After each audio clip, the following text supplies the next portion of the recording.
Everyone, इस video में हम क्लास 9 साइंस के टर्म 2 के सैंपल पेपर को डिस्कस करेंगे। बहुत सारे 9th क्लास के बच्चे हैं जिनके एग्जाम्स हो चुके हैं, जो प्राइवेट स्कूल वाले हैं, पर गवर्नमेंट स्कूल के जो एग्जाम्स हैं वो अभी तक नहीं हुए हैं। 11 अप्रैल को एग्जाम्स शुरू हैं और 13 अप्रैल को प्रोबेबली साइंस का एग्जाम है 9th क्लास के बच्चों का। तो एग्जाम से पहले एक बार सैंपल पेपर डिस्कस करना इंपॉर्टेंट है ताकि आपको पता चले, एक आइडिया मिल जाए कि क्वेश्चन पेपर किस टाइप का आएगा। So in this particular video, we are going to discuss only section A of the sample paper. Section A में साइंस का जो सैंपल पेपर है उसके सेक्शन A में 7 क्वेश्चंस होंगे। हर एक क्वेश्चन 2 मार्क्स का पूछा जाएगा। तो क्वेश्चंस को एक्सप्लेन करने के साथ साथ मैं आपको उस पर्टिकुलर टॉपिक का ग्लिम्स भी दे दूंगी जिससे वो क्वेश्चन पूछा गया है। So the very first question is, a boy is suffering from common cold. एक बच्चा है who is suffering from common cold. Okay, and the question is asking, a part of the question is, which type of disease is this, acute or chronic? Question आपसे पूछ रहा है कि एक बच्चे को कॉमन कोल्ड है, ये कौन से टाइप की डिजीज है, ये एक्यूट डिजीज है, ये क्रॉनिक डिजीज है। एक्यूट डिजीज एक ऐसी बीमारी है जो आपको लंबे समय के लिए नहीं होती, एक शॉर्ट ड्यूरेशन के लिए होती है और शॉर्ट ड्यूरेशन की होने की वजह से आपकी बॉडी पर कम असर डालती है। पर क्रॉनिक डिजीज वो बीमारियां हैं जो आपको लंबे समय के लिए होती हैं और बॉडी पर ज्यादा असर डालती हैं। तो कॉमन कोल्ड जो है ये एक्यूट डिजीज है, छोटे टाइम पीरियड के लिए होता है ना। तो हमें फर्स्ट अपने आंसर फर्स्ट के ए पार्ट में क्या लिखना पड़ेगा, हमें लिखना पड़ेगा कि common cold is what, common cold is acute disease. ये लिखते ही आपके 1 मार्क्स आपको मिल जाएंगे। 2 मार्क्स का एक क्वेश्चन है। क्वेश्चन का अगला पार्ट आपसे पूछ रहा है, नेम 2 क्रॉनिक डिजीजेस। कोई भी 2 क्रॉनिक डिजीजेस के नाम बताने हैं आपको। क्रॉनिक डिजीज वो होती है, मैंने आपको बताया, जो लंबे समय के लिए होती है, बॉडी पर ज्यादा असर डालती है। तो कोई भी आप अपने हिसाब से क्रॉनिक डिजीज का एग्जांपल लिख सकते हो। मैं यहाँ पर लिख रही हूँ ट्यूबरक्लोसिस, विच इज टीबी। आप टीबी मत लिखना, ट्यूबरक्लोसिस पूरा लिखना। और कैंसर और डायबिटीज, ठीक है, ये कुछ क्रॉनिक डिजीजेस हैं। आपको कोई भी 2 लिखनी है। क्वेश्चन में आपसे 2 ही पूछा गया है, 2 आप लिख देंगे तो आपके इस क्वेश्चन के पूरे 2 मार्क्स मिल जाएंगे। अगला क्वेश्चन है, how does the value of g varies at poles and equator of the planet Earth. Gravitation का ये क्वेश्चन है, ग्रेविटेशन चैप्टर से पूछा गया है। देखो क्वेश्चन आपसे पूछ रहा है कि जी की वैल्यू अर्थ के ऊपर पोल्स और इक्वेटर्स पर कैसे डिफर करती है। ठीक है, G is what? G is nothing but gravity. G is gravity. तो अर्थ पर पोल्स और इक्वेटर दोनों पे ही ग्रेविटी अलग अलग होती है। पोल्स पर ग्रेविटी ज्यादा होती है as compare to the equator of earth. देखो, earth is not a perfect sphere, earth is ellipsoid. Earth एक बॉल की तरह नहीं, कुछ इस इलिप्सॉइड की तरह होता है। तो अर्थ के सेंटर से हर एक पॉइंट का डिस्टेंस बराबर नहीं होता। अगर देखा जाए तो अर्थ से इक्वेटर का जो डिस्टेंस होता है वो ज्यादा होता है as compare to the distance between poles and the centre of Earth. Okay, ये बात समझ आई हमको कि अर्थ के सेंटर से इक्वेटर का डिस्टेंस ज्यादा होता है और अर्थ के सेंटर से पोल का डिस्टेंस कम होता है। अब इस डिस्टेंस का ग्रेविटी से क्या लेना देना, डिस्टेंस अलग है तो ग्रेविटी कैसे अलग होगी, क्योंकि ग्रेविटी डिस्टेंस के ऊपर कहीं ना कहीं डिपेंड करती है। Gravity is given by Gm/r², where capital G is gravitational constant, जिसकी वैल्यू कांस्टेंट है। m is mass of Earth and r is basically radius of Earth. अगर कोई भी ऑब्जेक्ट मान लीजिए पोल्स पर रखा हुआ है, ठीक है, तो अब हमें पता है कि अर्थ के सेंटर से पोल का डिस्टेंस कम है एज कम्पेयर टू इक्वेटर। तो मान लो कि पोल्स का डिस्टेंस कुछ भी है, ठीक है। अब यहाँ पर देख सकते हो आप, जो ग्रेविटी है डिस्टेंस के साथ इनवर्सली प्रोपोर्शनल है, यानी कि अगर डिस्टेंस इंक्रीज होगा तो ग्रेविटी जो है वो डिक्रीज होगी, राइट। तो यहाँ पर देखो, पोल्स और अर्थ के सेंटर के बीच का डिस्टेंस कम है, तो डिस्टेंस कम है, इस वजह से पोल्स पे ग्रेविटी क्या है, ज्यादा है। और अर्थ के सेंटर से इक्वेटर का डिस्टेंस ज्यादा है, यहाँ पर मोर डिस्टेंस है, तो इस वजह से डिस्टेंस ज्यादा, देखो डिस्टेंस की वैल्यू इंक्रीज होगी क्योंकि दोनों में इनवर्स का रिलेशन है। डिस्टेंस इंक्रीज होगा तो ग्रेविटी डिक्रीज होगी। तो इस वजह से पोल्स पर और इक्वेटर पर दोनों पर ग्रेविटी की वैल्यू अलग अलग होती है, क्योंकि ग्रेविटी डिपेंड करती है डिस्टेंस के ऊपर। अर्थ के सेंटर से इक्वेटर का डिस्टेंस ज्यादा है, अर्थ के सेंटर से पोल्स का डिस्टेंस जो कम है, तो डिस्टेंस ज्यादा ग्रेविटी कम, डिस्टेंस कम ग्रेविटी ज्यादा, दोनों में इनवर्स का रिलेशन है। तो क्वेश्चन आपसे पूछ रहा था how does the value of g varies at poles and equator of the planet earth. तो in this question you have to write, आप अपना आंसर कैसे लिखोगे, on poles the gravity is, poles पे ग्रेविटी क्या होती है, is more as compared to the equator. Question आपसे यही पूछ रहा था ना, पूछ रहा था कि जी की वैल्यू पोल्स और इक्वेटर पे कैसे अलग है, तो आपने क्या लिख दिया, on poles gravity is more as compare to the equator, और you can write on poles gravity is more and on equator gravity is less. अब आप यहाँ पर अपना रीजन भी मेंशन कर सकते हो, क्योंकि अर्थ के सेंटर से पोल का डिस्टेंस कम है, इस वजह से वहां पर ग्रेविटी ज्यादा है, और अर्थ के सेंटर से इक्वेटर का डिस्टेंस ज्यादा है, इस वजह से ग्रेविटी कम है। 2 मार्क्स में आप ये चीज भी मेंशन करेंगे। Now next question is, if your weight is 66 Newton on the Earth's surface, what would be your weight on Moon? Third question आपसे पूछ रहा है कि अर्थ पर अगर आपका वेट है 66 न्यूटन, अर्थ पर आपका वेट है कितना, 66 न्यूटन, तो मून के सरफेस पे आपका वेट कितना होगा। इस क्वेश्चन को आंसर करने के लिए हमें एक बात पता होनी चाहिए कि जो भी किसी भी ऑब्जेक्ट का जो वेट है अर्थ पर, ठीक, किसी भी ऑब्जेक्ट का ऐसे लिखते हैं, वेट ऑन अर्थ जो है वो किसके बराबर होगा, 6 time of its weight on moon. या फिर यूं कह सकते हैं किसी भी ऑब्जेक्ट का वेट मून पर किसके बराबर होगा, 1/6 of weight of that object on earth. ठीक है, अर्थ पे किसी भी ऑब्जेक्ट का जो वेट है, ठीक है, अर्थ पे किसी ऑब्जेक्ट का वेट है, मून पर अर्थ के वेट का 1/6 वेट होगा। तो हमें क्वेश्चन में गिवन है कि अर्थ पर 66 न्यूटन वेट है किसी भी ऑब्जेक्ट का, तो मून पर क्या होगा, हमें पता है कि मून पर क्या होगा, मून पर होगा 1/6 of the weight on earth. Earth पे कितना वेट है, 66 न्यूटन, तो 1/6 ऑफ का मतलब होता है multiply, 1/6 of 66 Newton that is 11 Newton. अगर किसी भी ऑब्जेक्ट का जो वेट अर्थ पर 66 न्यूटन है, तो मून पर कितना वेट होगा उसका, 11 न्यूटन। क्योंकि किसी भी ऑब्जेक्ट का वेट अगर अर्थ पे x है, तो मून पर उसका वेट कितना होगा, 1/6 ऑफ x। जो अर्थ है उस पर 6 टाइम्स ज्यादा वेट होता है किसी भी ऑब्जेक्ट का एज कंपेयर टू मून।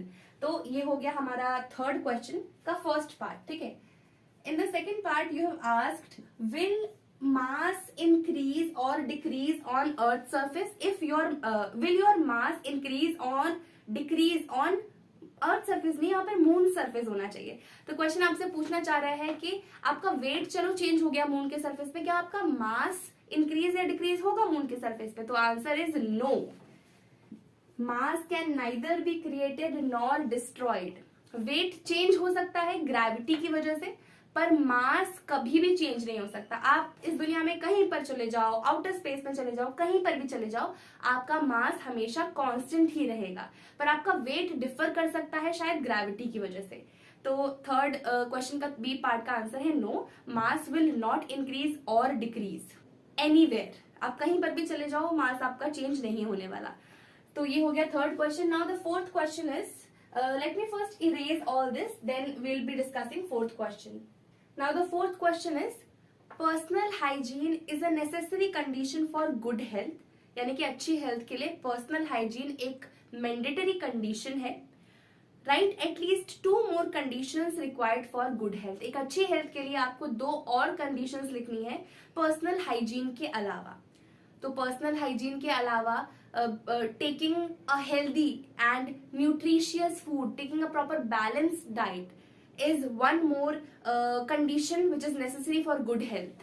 और दूसरा है peace and harmony in the society. अगर सोसाइटी में शांति और हार्मोनी रहेगी, शांति पीस रहेगा, तो ये एक और कंडीशन हो जाती है अच्छी हेल्थ की। तो आप इसमें 2 चीजें लिख सकते हैं पर्सनल हाइजीन के अलावा। एक तो हो गई आपकी बैलेंस्ड डाइट, और इसके साथ में peace and peace and harmony in the society, in the society. Okay, ये हो गया आपका फोर्थ क्वेश्चन। हाँ, और अरे मैंने यहाँ पर मिस कर दिया, थर्ड क्वेश्चन में बेसिकली आपको और करके 2 क्वेश्चंस गिवन है, तो पहले मैं आपको थर्ड क्वेश्चन का जो और वाला पार्ट है वो बता देती हूँ। उसके बाद हम फोर्थ क्वेश्चन तो डिस्कस कर ही चुके हैं, उसके बाद हम डायरेक्ट फोर्थ क्वेश्चन का जो और वाला पार्ट है उसको डिस्कस करेंगे। या फिर एक काम करते हैं, पहले फोर्थ क्वेश्चन का और वाला पार्ट डिस्कस कर लेते हैं, थर्ड क्वेश्चन का और वाला पार्ट अभी डिस्कस कर लेंगे। सो फोर्थ क्वेश्चन का अगला पार्ट है, मतलब ये और वाला पार्ट है, इन दोनों में से आपको एक ही अटेम्प्ट करना है, पर मैं आपको दोनों ही बता रही हूँ।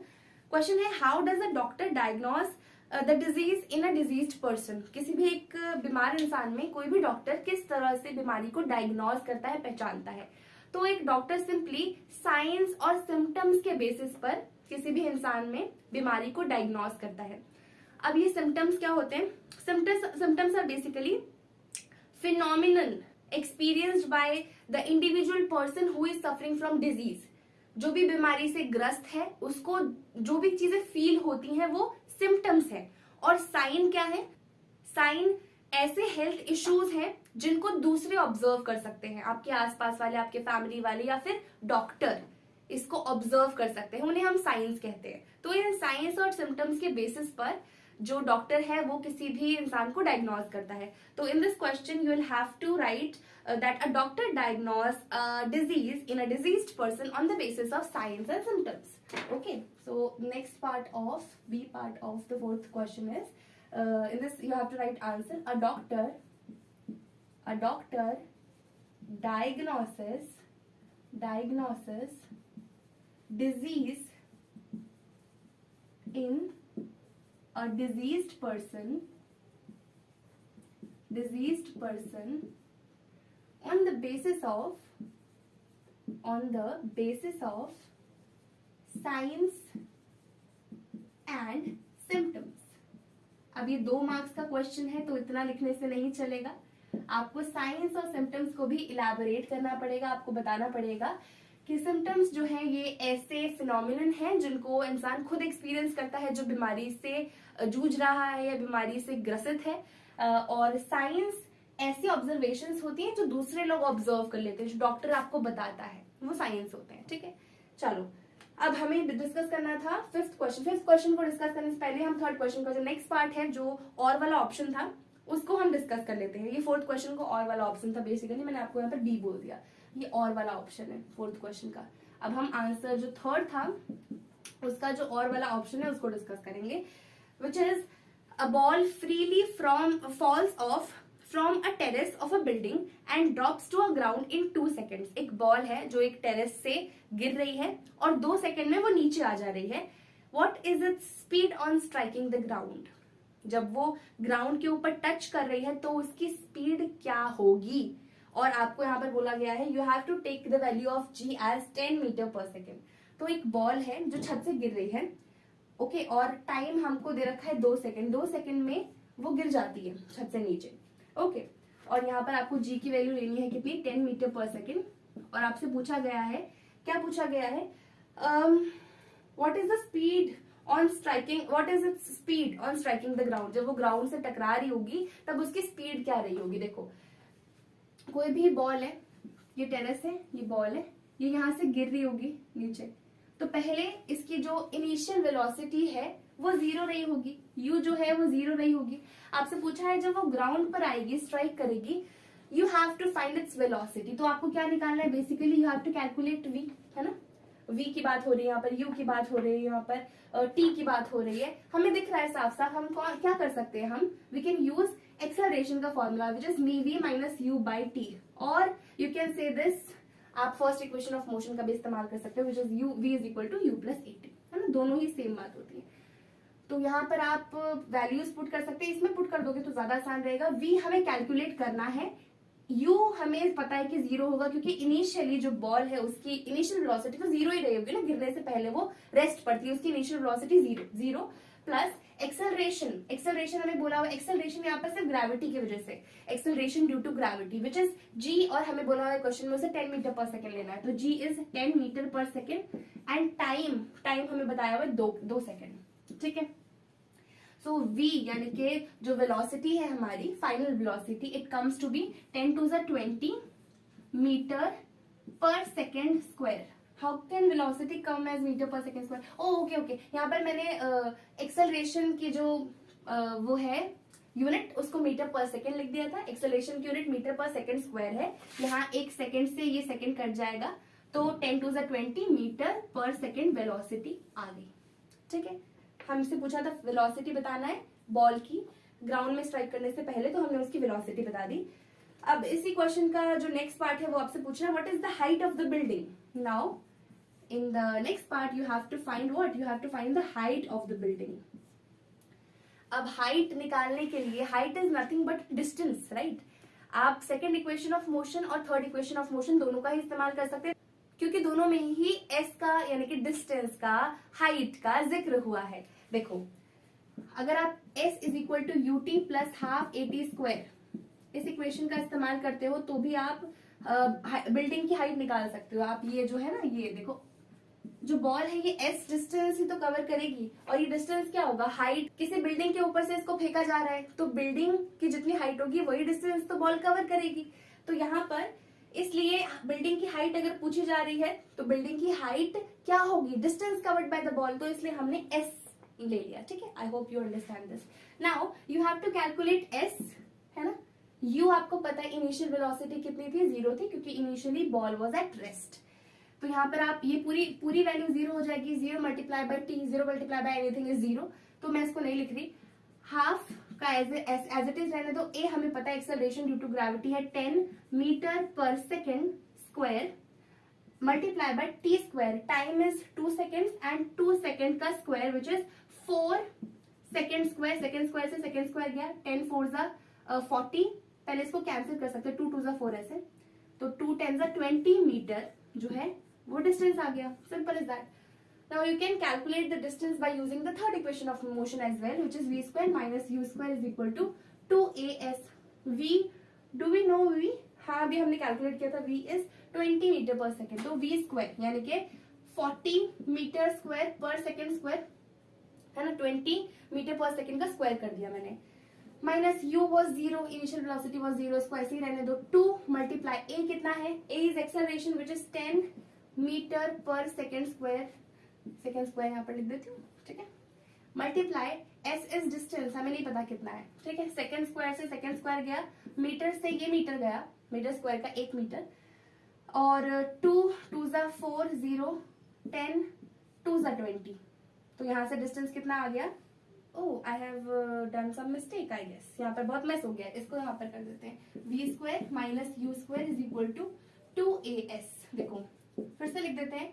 v स्क्वायर यानी कि v कितना है, v 20 का स्क्वायर माइनस u 0 था, 0 square is equal to 2a. Acceleration due to gravity was 10, s हमें नहीं पता कितना है. ओके, 20 का स्क्वायर 400 होगा. मैंने यहाँ पर 40 लिख दिया था इसलिए गड़बड़ हो गई थी. सो 20 का स्क्वायर 400 इज इक्वल टू 2 10 जा 20 मल्टीप्लाई बाय s. ये इधर आएगा 400 upon 20 is equal to s. 0 से 0 कैंसिल, 2 2 जा 4 0, राइट. डिस्टेंस कितना आ गया, 20 मीटर्स. तो इक्वेशन सेकंड ऑफ मोशन और इक्वेशन थर्ड ऑफ मोशन, जिसमें भी आपको डिस्टेंस का जिक्र हो रखा हो, दोनों इक्वेशंस में से आप किसी का भी इस्तेमाल कर सकते हो हाइट ऑफ बिल्डिंग निकालने के लिए. तो बिल्डिंग की कितनी हाइट आ गई, 20 मीटर, राइट. ये हमारा फोर्थ क्वेश्चन का जो और वाला पार्ट था, है ना, वो भी डिस्कस हो चुका है. नो, ये थर्ड क्वेश्चन का और वाला पार्ट था, ये डिस्कस हो चुका है. Now we'll be discussing fifth question which is name 2 subatomic particles, also write their respective charges. आपको किन्हीं भी 2 सबएटॉमिक पार्टिकल्स की बात बतानी है और आपको बताना है कि उनके ऊपर चार्ज कितना रहा होगा. मैं यहाँ पर लिख देती हूँ फिफ्थ आंसर. कोई भी 2 सबएटॉमिक, इसको इरेज अप कर देते हैं, उसके बाद फिर आगे करते हैं. So fifth question is saying name 2 subatomic particles, also right the respective charges on them. आपको किन्हीं भी 2 सबएटॉमिक पार्टिकल्स का जो नाम लिखना है और उनके ऊपर जो भी चार्ज होता है वो लिखना है. तो एक एटम के अंदर 3 सबएटॉमिक पार्टिकल्स होते हैं, इलेक्ट्रॉन्स, प्रोटॉन्स और न्यूट्रॉन्स. आप किन्हीं भी 2 को लिख सकते हैं. तो पहला सबएटॉमिक पार्टिकल है इलेक्ट्रॉन, और उसके ऊपर कौन सा चार्ज होता है, नेगेटिव चार्ज होता है. दूसरा सबएटॉमिक पार्टिकल है प्रोटॉन, जिसके ऊपर पॉजिटिव चार्ज होता है. बहुत इजी क्वेश्चन है, पूरे 2 मार्क्स मिल जाएंगे आपको. ओके, अब 6th question, the mass number of fluorine is 19 and its atomic number is 9. Write the symbol of this element. How many electrons and neutrons are present in its atom? Question में, एक ही question में 2 questions पूछे गए हैं. Fluorine का mass number जो है, fluorine का मास नंबर जो है वो है 19 और उसका एटॉमिक नंबर है कितना, 9. और आपसे पूछा गया है कि इस एलिमेंट का सिंबल लिखना है. तो किसी भी एलिमेंट का जो सिंबल है वो कुछ इस तरह से लिखा जाता है, सिंबल,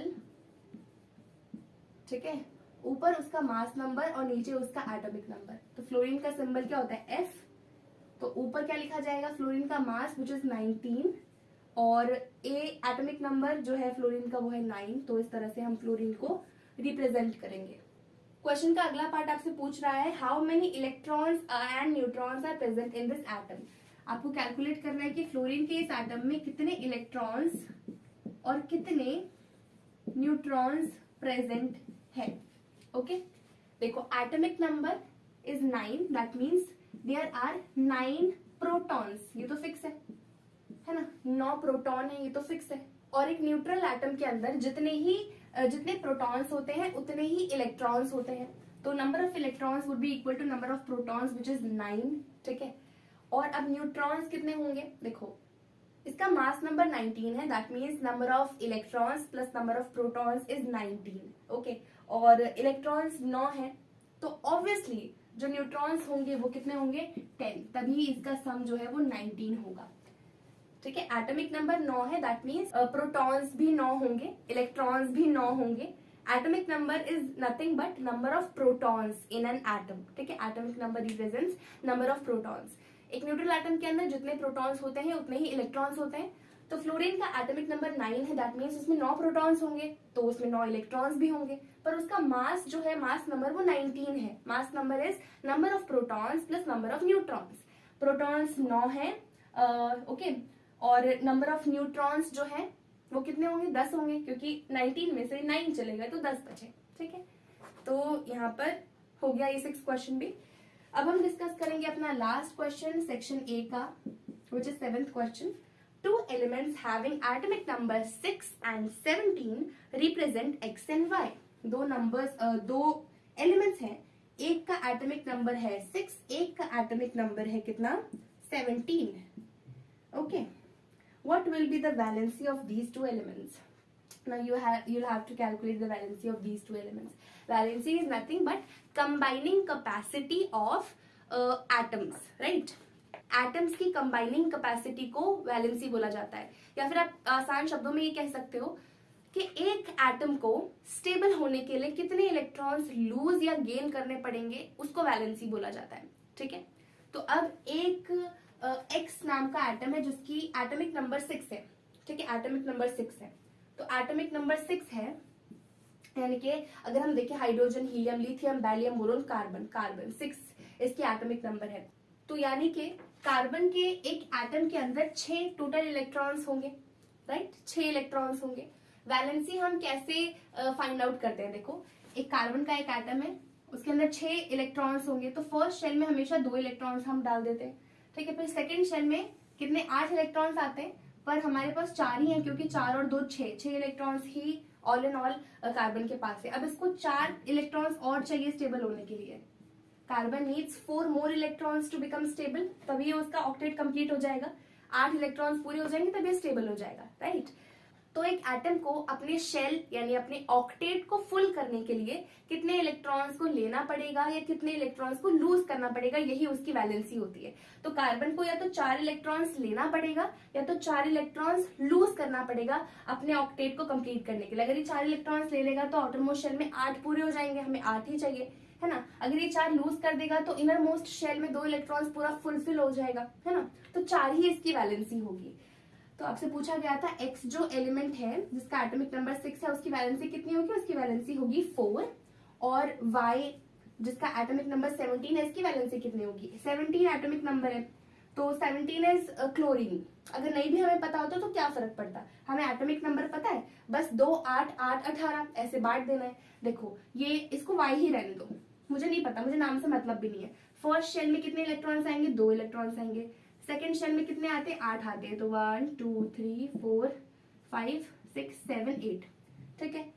8 और 2 10, कितने बचे इसके पास? 7 इलेक्ट्रॉन्स और बचे। तो थर्ड शेल में आने 8 चाहिए, पर कितने हैं इसके पास? Only 7 electrons. अभी एक इलेक्ट्रॉन की जगह खाली है। जब एक इलेक्ट्रॉन इसको मिल जाएगा तो इसका ऑक्टेट क्या हो जाएगा? कंप्लीट हो जाएगा। तो इसको आराम से एक इलेक्ट्रॉन लेने की जरूरत है, क्योंकि 7 इलेक्ट्रॉन्स लूज नहीं करेगा, जिसमें बहुत सारी एनर्जी लगेगी 7 इलेक्ट्रॉन्स को लूज करने के लिए। तो ये चुपचाप किसी और से एक इलेक्ट्रॉन ले लेगा।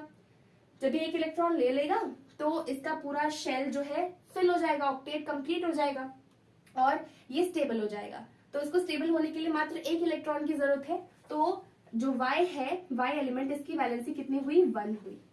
Simple is that. तो इसी के साथ हमारे सेक्शन ए के सारे क्वेश्चंस को हमने डिस्कस कर लिया है।